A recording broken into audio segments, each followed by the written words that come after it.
চট্টগ্রাম মহানগরী খুলশী থানা এলাকা জালালাবাদে অবৈধ ও ব্যতিক্রমধর্মী নির্মাণের বিরুদ্ধে পরিচালিত ভ্রাম্যমাণ আদালতের অভিযানে একটি নির্মাণাধীন ভবন সিলগালা করা হয়েছে।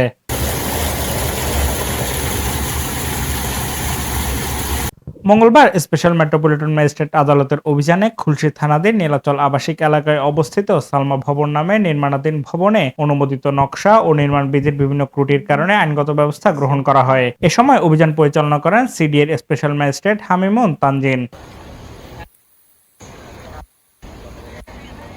এদিকে স্থানীয় বাসিন্দাদের অভিযোগ, পানির প্রাকৃতিক ছড়া দখল করে ভবনটি নির্মাণ করায় এলাকার পানি নিষ্কাশনের স্বাভাবিক প্রবাহ ব্যাহত হয়েছে। এর ফলে গত দুদিনের টানা ভারী বৃষ্টিতে নীলাচল আবাসিক এলাকায় ব্যাপক জলাবদ্ধতার সৃষ্টি হয়। এই জন্য আসলে ওই বিল্ডিং উঠে সারা বন্ধ করে দিয়েছে, বাড়ি যেতে পারে না। মানুষ আসা যাওয়া করতে পারে না, রাস্তাঘাট তল হয়ে গেছে, সব মানুষের আটকে গেছে। অনেক লোক আছে তো, সে মানুষ আটকে যাওয়ার জন্য অসুবিধা হচ্ছে। তারপরে এখানে বাড়াঘর যারা আছে ওনারা পানিবন্দী হয়ে আছে। এটা পানি নামার রাস্তা বন্ধ করে রেখেছে ওনারা বিল্ডিং করে, এটার জন্য সমস্যা হচ্ছে ছড়াতে বিল্ডিং।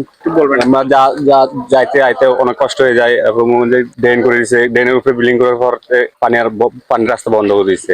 সংশ্লিষ্টরা জানিয়েছেন, নগরের জলাবদ্ধতা নিরসনে, প্রাকৃতিক পানির প্রবাহের পথ সংরক্ষণে, অবৈধ ও নিয়ম বহির্ভূত স্থাপনার বিরুদ্ধে এ ধরনের অভিযান ভবিষ্যতে অব্যাহত থাকবে। Desk report, news day 24।